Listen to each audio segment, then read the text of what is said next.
எப்படிப்பட்ட நிலைமையில இயேசு நமக்காக மரித்தார்?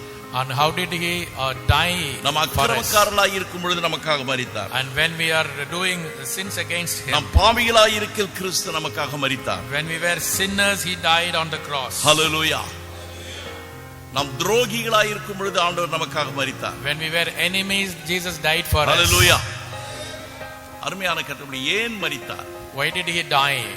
பிரியமானவர்களே, இயேசு ரத்தம் சிந்தினதினால நம்முடைய பாவங்கள் கழுவப்படுகிறது ஒரு பக்கம், One side by blood நமக்கு மீட்பு உண்டாகிறது இன்னொரு பக்கம், we get redemption, நமக்கு ரட்சிப்பு உண்டாகிறது, we get salvation, நமக்கு பரலோக பாக்கியம் கிடைக்கிறது, we get blessings of heaven, மறுபிறப்பு கிடைக்கிறது, we born again, புது சிருஷ்டி உண்டாகிறது. the new creation. இதெல்லாம் ஆண்டவர் பாடுபட்டு நமக்கு சம்பாதித்து கொடுத்த ஒரு மேன்மை. The Lord earned all these things through his suffering for Hallelujah. us.